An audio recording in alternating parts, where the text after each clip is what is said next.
시청자 여러분 안녕하십니까? 1월 20일 JBCN 뉴스 시작하겠습니다.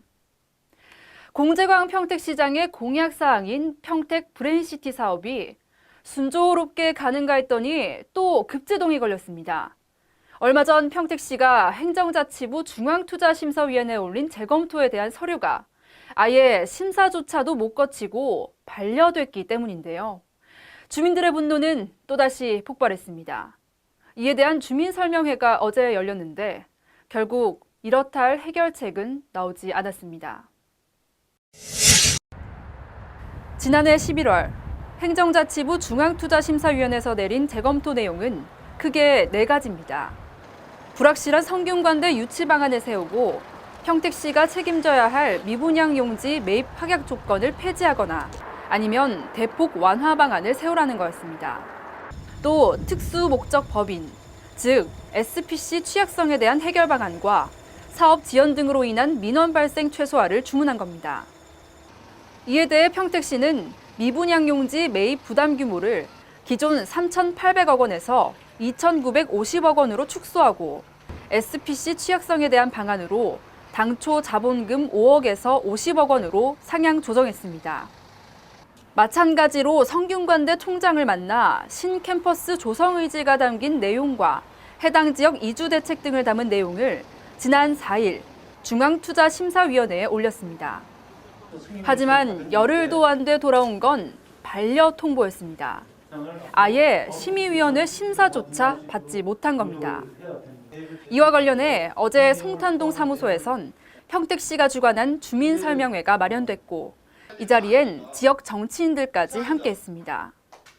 평택시가 요청한 투자심사가 반려된 상황이라서 그간의 추진 상황과 현재 상황을 주민 여러분들께 직접 정확하게 알려드리고 또 주민 여러분들의 의견을 잘 청취하는 기회가 필요하다는 시장님 판단에 따라 이 같은 설명이 끝나자 마지막 신락 같은 기대의 끈을 붙잡고 있던 주민들의 희망은 분노로 바뀌었습니다. 지금까지 공제광 시장의 말은 모두 거짓말이었다며 직접 해명을 요구했습니다. 여기서 끝나고 레지도 가면은요, 또 아까 말씀 나왔지, 5월달 또 갑니다. 또 오늘 연말 갑니다. 내년 갑니다. 3년 갑니다. 5년 갑니다. 예? 이거는 주민 죽이는 거지. 주민 살라고 하는 사람이 아니에요. 공무원들은 참 사기꾼 거짓말입니다.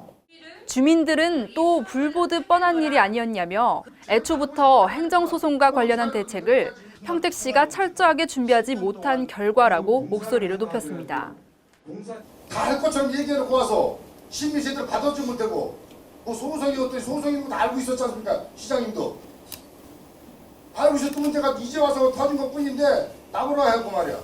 공제광 시장을 향한 울분은 걷잡을 수 없이 커졌고 심지어 그만 포기하라는 말까지 나왔습니다. 안 되는 걸 붙잡아가면서까지 더 이상 주민들에게 고통을 주지 말라며 울분을 참지 못했습니다. 뭐가 무서워서 지금 현재 서 시장님이 안 나오십니까? 그죠? 지금 시장님 오시라 그랬네요. 네, 오시라 하세요. 지금 우리 여기서 이제 한 걸음도 안 나오실 거예요. 밤새도록 기다릴 테니까 오시라 그랬네요.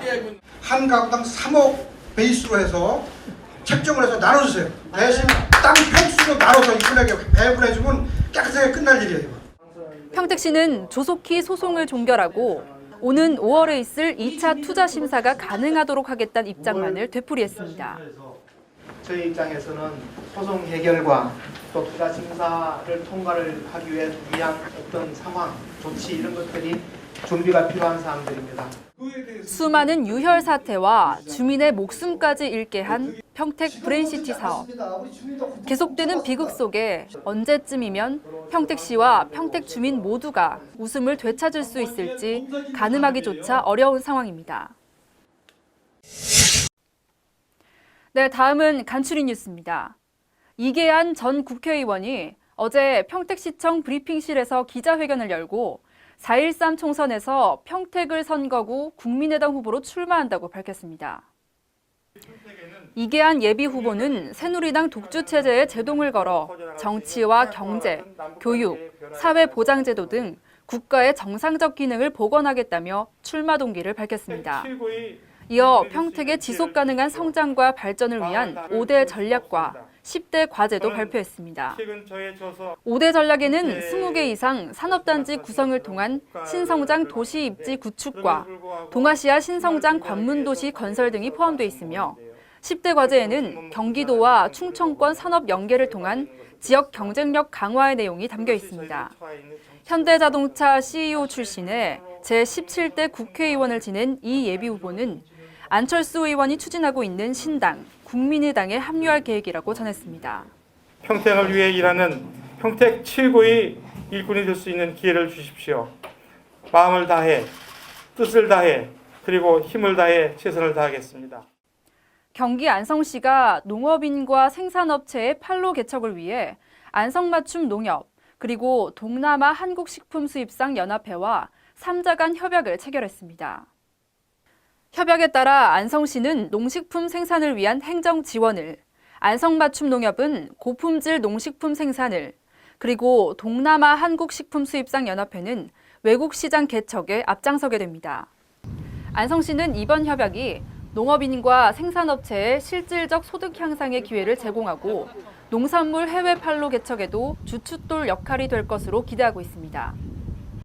경기 용인시가 소상공인들의 자금난과 자립을 돕기 위해 1인당 5천만 원까지 대출을 보증하는 특례 보증 지원 사업을 추진합니다.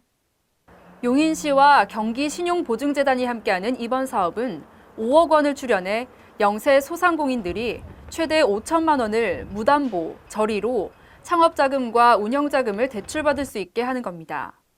지원 대상은 사업자 등록한 소상공인 중 담보 여력이 부족한 사람이며 운영자금은 사업자 등록일이 2개월 이상 된 업체, 창업자금은 사업자 등록일이 6개월 이내인 업체가 해당됩니다.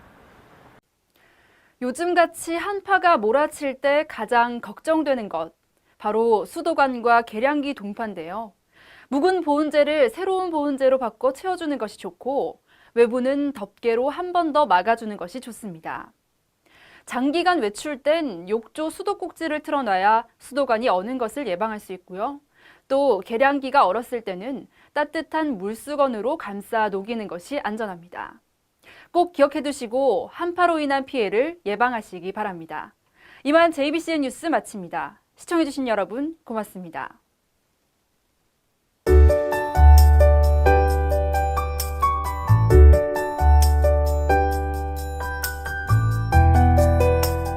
난 여기가 참 좋다.